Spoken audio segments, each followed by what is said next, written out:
Once there was a little boy named Jacob who loved listening to beautiful music. When music was playing, it could make him happy. Or sad. Or nervous. Or excited. Even when there wasn't any music playing, Jacob imagined music in his head, accompanying him throughout the day. After he woke up in the morning, he heard a little march as he went to go brush his teeth.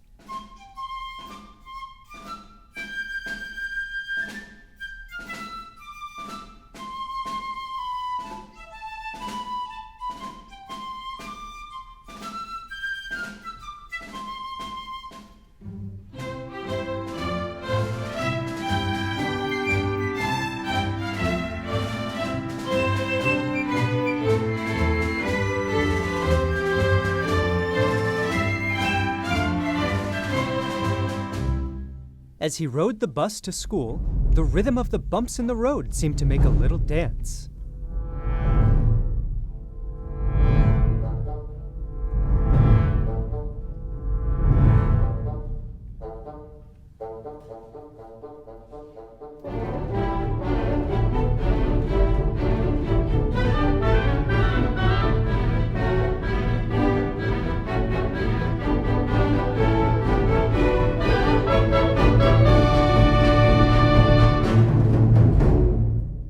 As he sat in school listening to his teachers talk about ancient times and far-off lands, he imagined the music those people might have heard.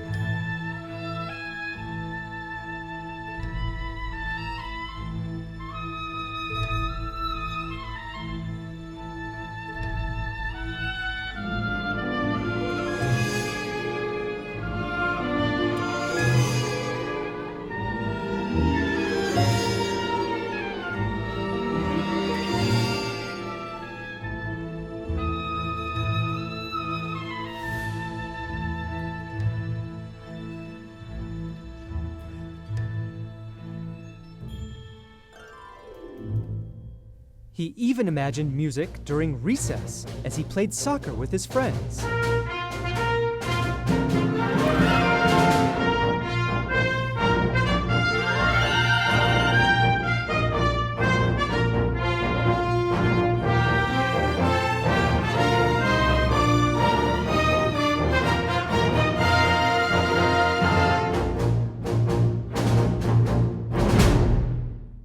One day, an assembly was held at Jacob's elementary school, where musicians came to demonstrate all the different instruments to the students. For Jacob, hearing the sounds of the different instruments up close was like seeing the colors of the rainbow for the first time. He got to hear the strings. First, the violin.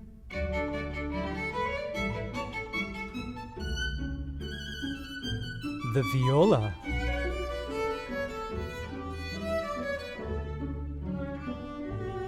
The cello.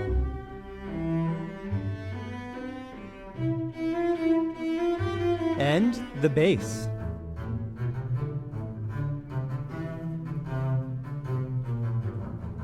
Then there were the woodwinds, starting with the flute,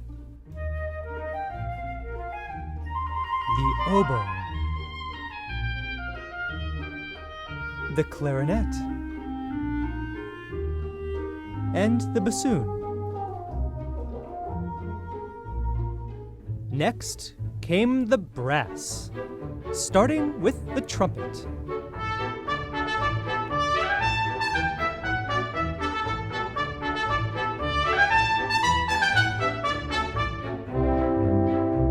The French horns.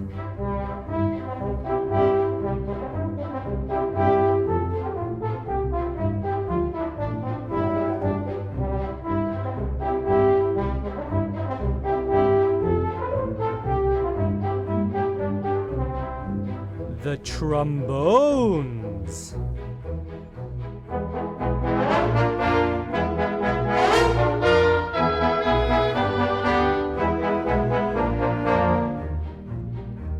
And the tuba.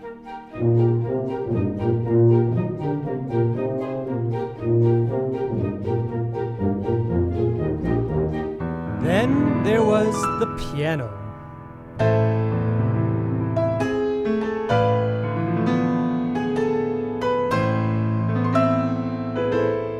The harp. And finally, the percussion, the xylophone, the glockenspiel, and the timpani.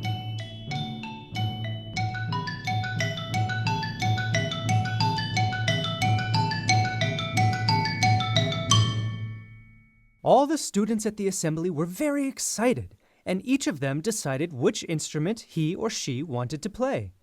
But Jacob could hardly choose. He thought each of the instruments sounded so special that he wanted to play them all. And so Jacob studied many instruments, learning to play music by composers like Mozart.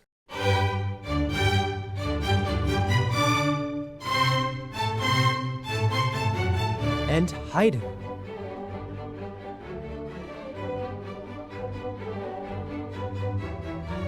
And Beethoven.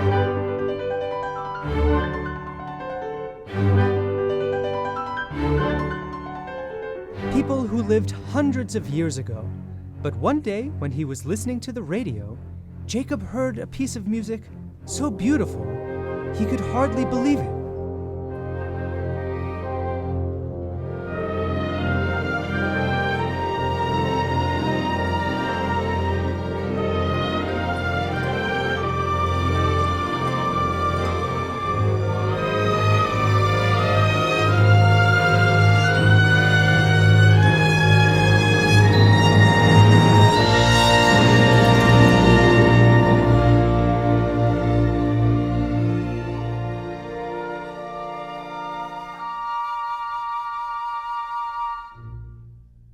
When it finished, the announcer said, "That music was written by the living American composer J.T. Dumaine." Jacob was surprised to learn that there were still composers alive and writing music today. J.T. Dumaine's music was so beautiful that Jacob realized he also wanted to write music. "I'm going to be a composer," he said to himself. From that point on, when Jacob got home from school, before even doing his homework, he would rush to the piano and write down the music he had imagined during the day. At first, what he wrote didn't always match what he heard in his head. But he kept practicing.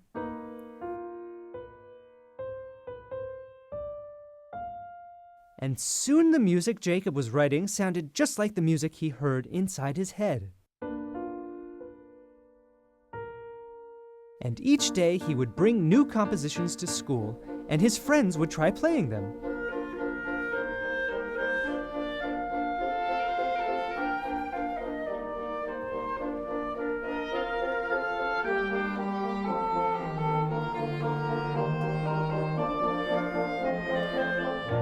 Just before he graduated from high school, he put on a huge concert with all his friends playing in the orchestra.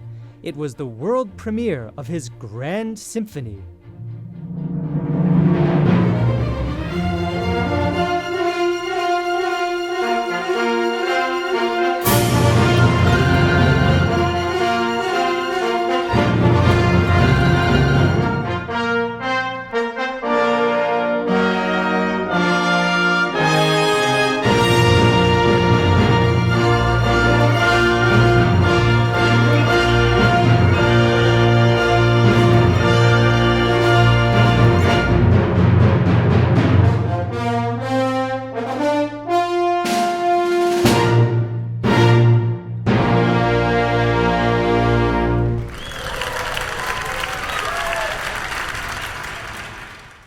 After the concert, a friendly old lady came up to him and said, "Jacob, I just loved your new symphony.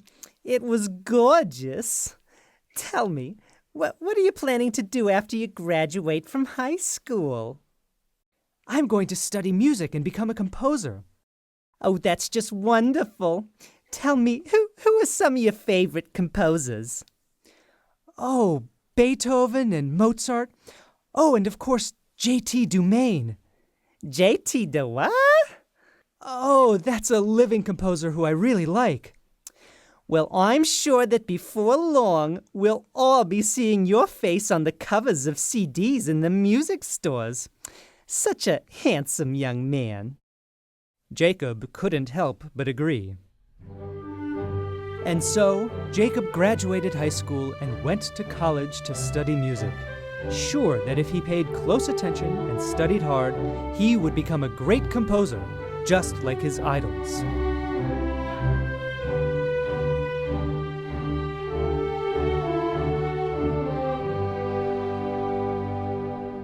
Of course, the class Jacob had looked forward to most was Music Composition 101. He was nervous and excited when he arrived for his first day of class. An imperious old man with a white goatee and a black turtleneck sweater walked into the room, looking down his nose as he passed the students. This was Dr. Dunkelbaum, the professor of composition. He was world famous as a composer of towering, difficult works. He was not known for his sense of humor. Since you've all come to my class, perhaps you think you know a thing or two about music. Let me correct you. You know nothing. And it is my job to teach you that you know nothing. And hopefully, once you have experienced pain and humiliation, you will be able to write something that might pass for music. Today, each of you will play one of your own pieces for me. You! Me? Asked a terrified girl. Yes, you. Play something for me that you have written. Well, my name is Mindy Loverson, and the piece I'm going to play is based on a poem I wrote called My Friends, the Flowers. First, I would like to read you the poem. Enough already! Just play us your piece. Okay. Here it goes.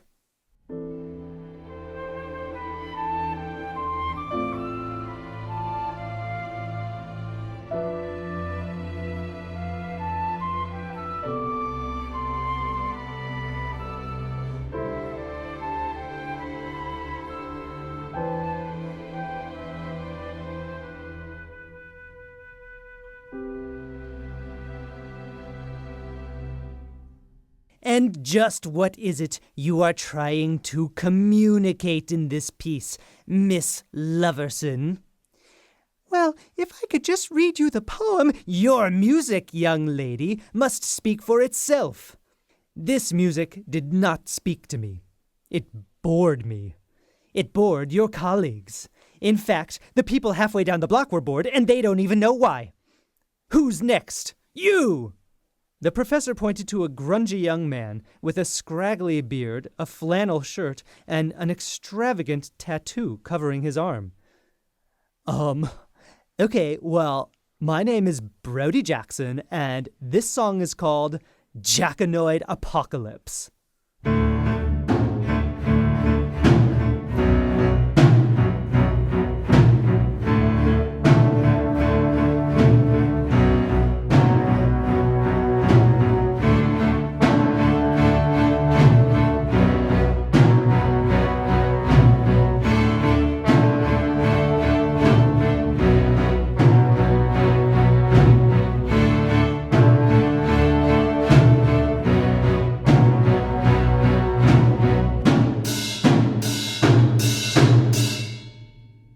What in the...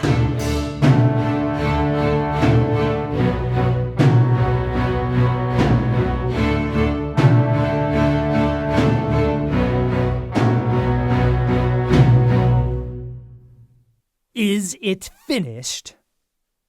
Well, yeah. Good. Because it never should have started in the first place.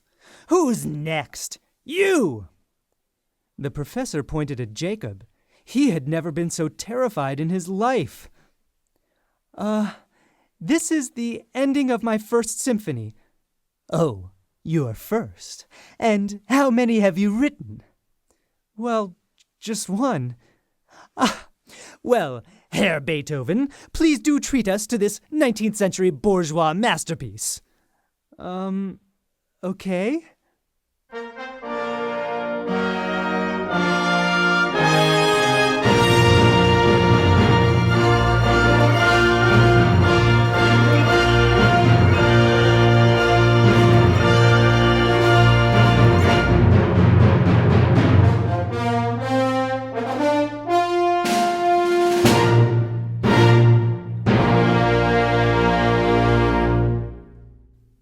professor sat still, shaking his head.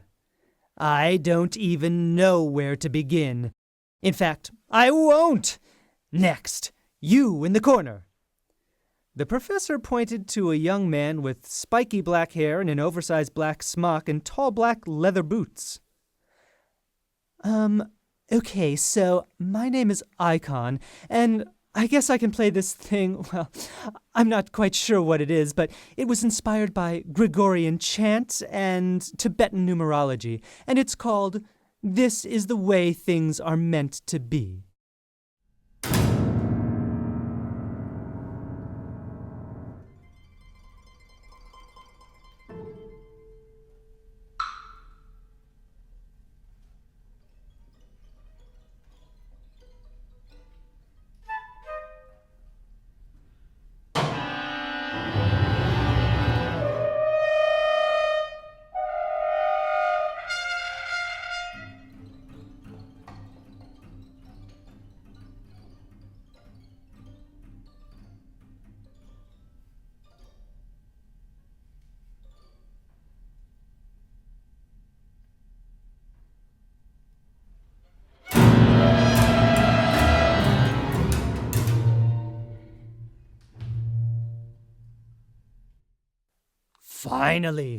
Finally a unique voice. Finally music with some meaning to it.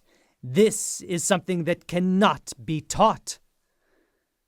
Jacob was a little surprised. Icon's music didn't sound like much he had heard before, but he wasn't sure how much meaning he heard in it. Now then, here is your assignment for the next class. I am going to play 5 notes, and I want each of you to take these 5 notes and develop several musical themes based on them alone. Here they are.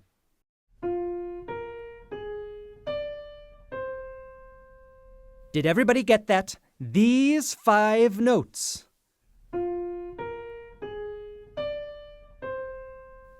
That is all. Class dismissed. When Jacob got back to his room, he went online to see what he could find out about Icon and his music. It turned out that Icon had released not 1, but 2 albums already. Not only that, but there were hundreds of comments, tweets, posts, and likes about him on the internet. Jacob couldn't help but feel that he was way behind Icon on his path as a composer, and he started to worry that he would never catch up. Jacob distracted himself by working on the professor's assignment. He played those 5 notes again and again, coming up with as many original variations as he could. He worked well into the night, and by morning he had pages and pages of them, over 100.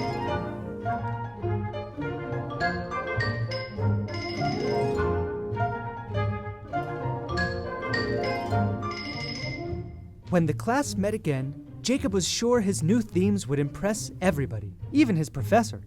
In a rare moment of grace, Dr. Dunkelbaum asked if there were any volunteers. "I'll go," said Jacob, and he played them some of his ideas. This one is for violin.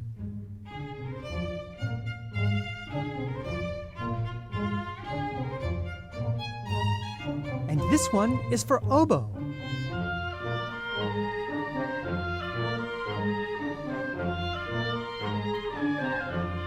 This one's for the brass.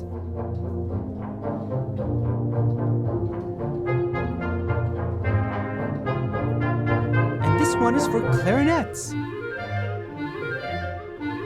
And this one, enough! Just the same old conventional thinking. Icon, will you please play us your version so that I might hear one original thought today? Oh, okay, so here.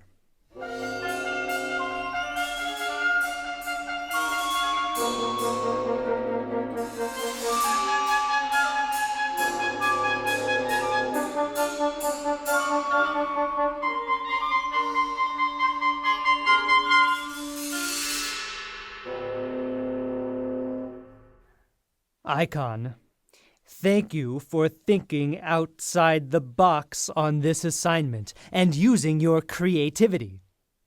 Once again, Jacob was stunned. Now then, I would like to make an announcement. Next month there is a major competition for young composers being held in New York City. The rules of the competition are the same as this assignment. You will be given a melody and asked to write a piece around it. In the unlikely event that any of you were to win, you would gain international recognition and be assured fame and fortune. That is all for today. The rest of the students left the class, but Jacob stayed behind. He mustered all of his courage and walked up to Professor Dunkelbaum. Excuse me, sir, may I ask you a question? If you must. Well, I was just wondering, sir. I didn't get any comments from my assignment last week. Could you tell me what you thought? Young man, if you could concoct a single original musical idea, that would be worth pursuing. All I hear now is taste, refinement, and that loathsome word, beauty. Nobody will ever take you seriously if you keep this up. You'll just be another J.T. Dumaine. Jacob didn't let Professor Dunkelbaum's harsh words get him down. He kept working hard on his assignments and improving as a composer. 1 month went by, and it was time for the big competition, which was being held in New York City. Jacob found it busy and overwhelming, but Icon seemed to know everybody there already. Jacob and Icon were seated next to each other in a large auditorium with dozens of other young composers. Jacob turned to Icon. Wow, this place is huge. Yeah, I guess. I don't know. I started coming here when I was like 7. Oh. Hey, Icon, I meant to ask you, do you know who the judges are for this competition? Yeah, I mean, 2 of them are like these really famous composers that I met at this nightclub last night. And then there's somebody like, Demont or something. J.T. Dumaine? Oh, yeah, I guess. Just then, a tiny little old gray-haired lady walked across the stage and stepped up to the microphone. Ladies and gentlemen, I am now going to play the competition melody for you. Each of you will interpret this melody in your own way and create an original piece of music based on it. You will have 24 hours to accomplish this. Here is the melody.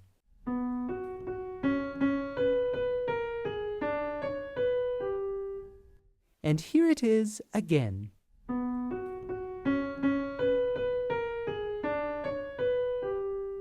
The composers were sent off to their individual studios and set to work. Jacob began playing around with the tune. Let's see, I could start with the melody in the piccolo. Or no, maybe all the woodwinds.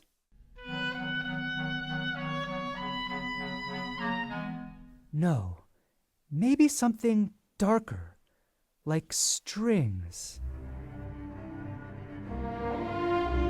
Yes.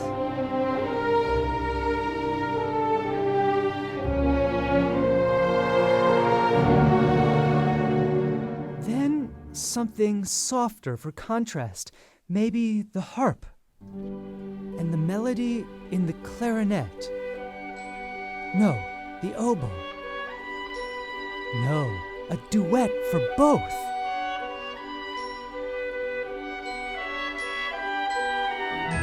Perfect. Now we need drama, something fast and dramatic, even epic. Brass. Then the horns play the theme.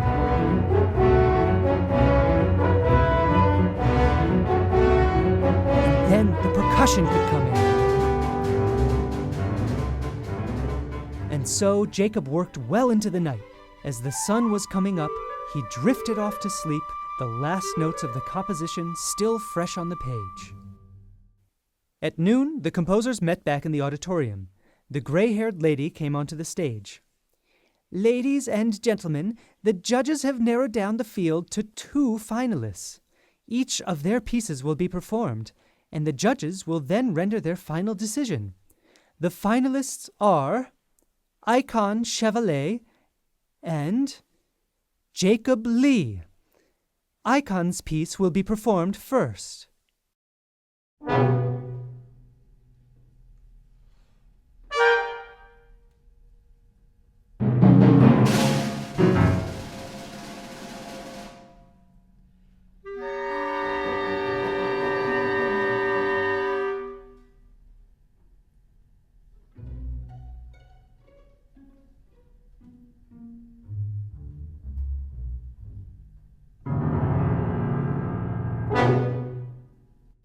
Icon had a self-assured grin on his face.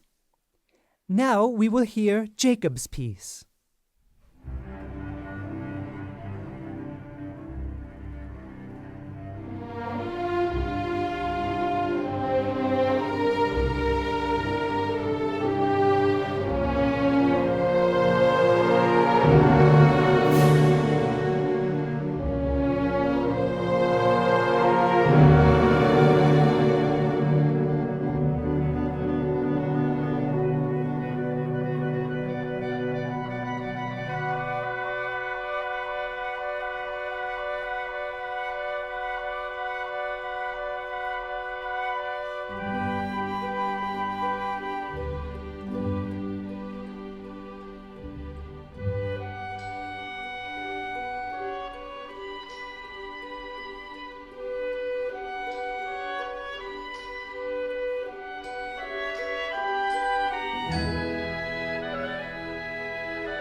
The gray-haired lady returned to the stage.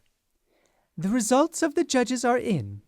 This year's Capital One Center for the Performing Arts Prudential Insurance Youth and Music Program Verizon Wireless Award for Young Composers goes to Icon Chevalier. Icon walked to the microphone. So this feels a little bit like déjà vu, since I just won a similar prize in France last week. But new music is kind of crazy, right?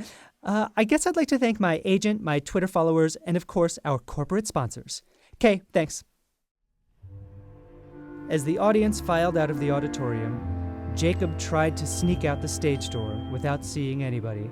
Maybe Professor Dunkelbaum was right. Maybe I wasn't meant to be a composer after all.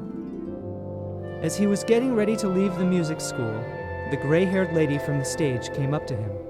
She had a smile on her face.